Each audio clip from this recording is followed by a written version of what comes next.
बिस्मिल्लाहिर्रहमानिर्रहीम। अस्सलाम वालेकुम। आज हम कमर्शियल ज्योग्राफी का यूनिट नंबर 5 स्टार्ट करेंगे which is about agriculture sources of Pakistan. सबसे पहले हम इसके कंटेंट्स देखते हैं जिसमें हम इंट्रोडक्शन के बारे में देखेंगे, फिर evolution of agriculture, introduction to agriculture sector, factor affecting agriculture, agriculture crops के बारे में पढ़ेंगे, fruits and vegetable and natural agriculture research system of Pakistan के बारे में थोड़ा सा हम यहाँ पे ब्रीफली जो है इसको डिस्क्राइब करूंगी मैं। अच्छा, यहाँ पे सबसे पहले एवोल्यूशन ऑफ एग्रीकल्चर कहाँ पे हुआ, ठीक है, वो यहाँ पे बताया गया है डिफरेंट कंट्रीज में कैसे with the passage of time agriculture sector की प्रमोशन होती चली गई। सबसे पहले टेक्सा में, उसके बाद फिर चाइना, फिर उसके बाद आपके अफ्रीका में, अमेरिका में, ठीक है, with the passage of time Europe में, फिर different parts of the world में किस तरीके से एग्रीकल्चर सेक्टर जो है वो ग्रो होता चला गया। और पाकिस्तान में एग्रीकल्चर सेक्टर हमारा बहुत इम्पोर्टेंट रोल प्ले करता है हमारी जो हमारा जीडीपी है उसकी इम्प्रूवमेंट में, और बहुत जो है आपका एक बेसिक नीड है हमारी इकोनॉमी की। और यहाँ पे जो है ज्यादातर इंडस्ट्रीज जो हैं उनको रॉ मटेरियल प्रोवाइड किया जाता है। और यहाँ पे हम ये भी देखेंगे कि पाकिस्तान का जो geographical area total 79.6 million acres है, जिसमें से 27% एरिया जो है वो कल्टीवेशन के लिए यूज होता है। और इसके बाद यहाँ पे बताया गया है कि एग्रीकल्चर ग्रोथ परसेंटेजेस किस तरीके से इम्प्रूव हुई with the passage of time. 2016-17 का यहाँ पे एक सर्वे दिखाया गया है और बताया गया है कि ये डिफरेंट जो सेक्टर्स हैं वो किस तरीके से इम्प्रूव हुए पाकिस्तान में। और ये रबी और खरीफ जो हैं टू क्रॉप सीजन्स जो हैं वो पाकिस्तान में पाए जाते हैं। उसके बाद फैक्टर्स अफेक्टिंग एग्रीकल्चर, कौन कौन से फैक्टर्स हैं जो कि एग्रीकल्चर सेक्टर को अफेक्ट कर रहे होते हैं। और यहाँ पे बताया गया है कि कुछ नेचुरल फैक्टर्स हैं जिसमें आपके नेचर की तरफ से कुछ चीज़ें हैं like climate, soil and topography, जो कि आपके एग्रीकल्चर प्रोडक्शन को अफेक्ट कर रही होती है। सबसे पहले क्लाइमेट है, ठीक है, किसी भी जगह का टेम्परेचर जो है वो अफेक्ट कर रहा होता है आपकी क्रॉप्स को। और बहुत हाई टेम्परेचर के जो एरियाज हैं वहाँ पे क्रॉप्स बहुत जो है अच्छे तरीके से उनकी प्रोडक्शन नहीं होती। फिर उसके बाद आ जाता है सॉइल, और सॉइल जो है आपकी जो मिट्टी है वो जरखेज हो, ऑब्वियसली रिच हो उसका टेक्सचर, तो आपकी एग्रीकल्चर प्रोडक्ट्स ज़्यादा बेटर आपकी प्रोडक्शन होती है उनकी। और अगर पुअर क्वालिटी की हो तो एग्रीकल्चर प्रोडक्ट्स बहुत जो है अच्छी तरीके से उनकी प्रोडक्शन नहीं होती। फिर आ जाती है आपकी टोपोग्राफी, ठीक है।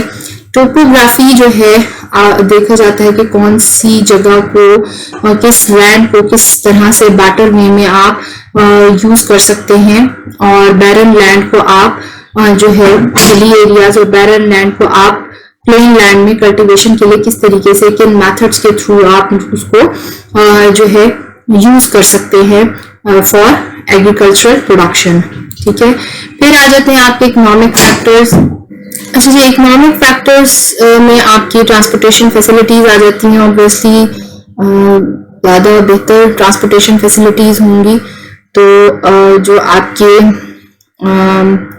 एंड कंज्यूमर है उस तक आपके agriculture product as soon as possible पहुंच जाएंगी बगैर खराब हुए। और फिर उसके बाद मार्केट्स हैं, ठीक है, मार्केट्स जो हैं वो भी बहुत इंपॉर्टेंट रोल प्ले करती हैं, ठीक है। और जाहिर सी बात है कि आपकी जो पेरिशेबल गुड्स हैं वो आपकी एज सुन एज पॉसिबल आपका शॉर्ट डिस्टेंस हो मार्केट से उन एग्रीकल्चर प्रोडक्ट्स का, ताकि टाइमली वो प्रोडक्ट्स आपके कंज्यूमर तक पहुंच सकें। फिर लेबर आ जाती है, स्किल्ड लेबर का होना बहुत ज़रूरी है। और फिर कैपिटल, ऑब्वियसली कैपिटल का होना बहुत ज़रूरी है क्योंकि एग्रीकल्चर सेक्टर में लार्ज अमाउंट ऑफ कैपिटल जो है वो इन्वेस्ट किया जाता है, ठीक है। और लार्ज अमाउंट ऑफ कैपिटल से जो है एग्रीकल्चर मशीनरी परचेज की जाती है, फर्टिलाइजर्स, केमिकल्स, ठीक है, डिफरेंट चीजें इनको परचेज करने के लिए काफी पैसा रिक्वायर्ड होता है। फिर सोशल फैक्टर्स आ जाते हैं, ठीक है, जिसमें आपकी सोसाइटी से रिलेटेड जैसे कि आपके इनहेरिटेंस ऑफ लैंड में जो एक फादर है वो डिफरेंट अपने चिल्ड्रंस में जब अपनी जब लैंड को डिस्ट्रीब्यूट करता है तो वो जो बिग यूनिट्स होते हैं वो स्मॉलर यूनिट्स में कन्वर्ट हो जाते हैं, जो कि आपकी प्रोडक्टिविटी को अफेक्ट करते हैं। लैक ऑफ एग्रीकल्चर एजुकेशन, ठीक है, एग्रीकल्चर एजुकेशन नहीं है, साइंटिफिक मेथड्स यूज नहीं किए जा रहे, मॉडर्न टेक्नोलॉजी यूज ना की जाए तो भी आपका एग्रीकल्चर सेक्टर जो है वो अफेक्ट होता है। फिर उसके बाद साइज ऑफ होल्डिंग्स, ठीक है, और कुछ पॉलिटिकल फैक्टर्स हैं जिसमें कैपिटलिस्ट, कम्युनिस्ट और सोशलिस्टिक सिस्टम, वो भी आपके एग्रीकल्चर पैटर्न को अफेक्ट कर रहे होते। फिर इंकरेजमेंट फ्रॉम गवर्नमेंट, ठीक है, गवर्नमेंट जो है उसकी डिफरेंट पॉलिसीज हैं regarding land, irrigation, marketing and trade.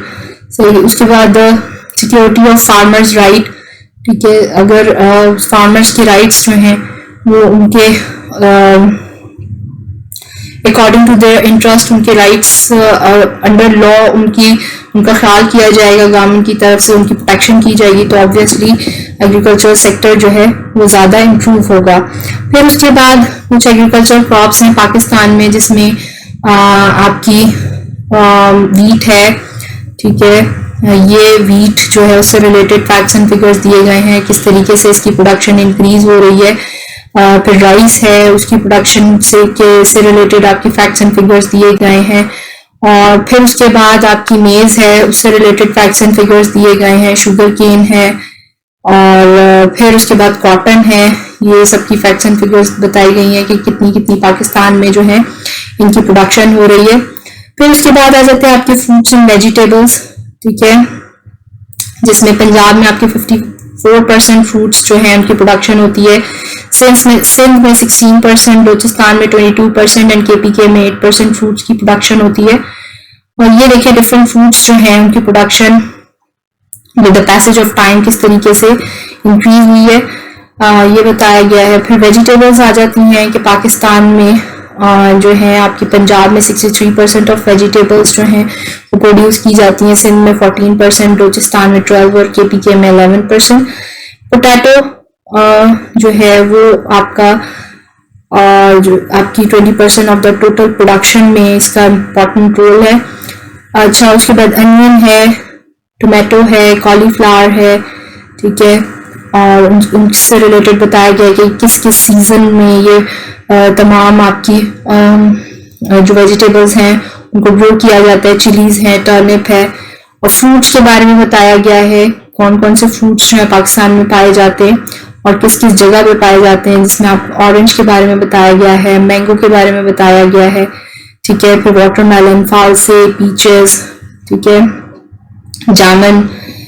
उसके बाद national agriculture research system of Pakistan के बारे में बताया गया है कि 1991 में वर्ल्ड बैंक की असिस्टेंस के थ्रू वर्ल्ड बैंक ने जो है हमारी एग्रीकल्चर सिस्टम को इम्प्रूव करने के लिए एग्रीकल्चर रिसर्च प्रोजेक्ट जो है लॉन्च किया, और जिसका गोल जो था वो ये था कि वो national master agriculture research plan बनाए, और उसको 1997 में बनाया गया।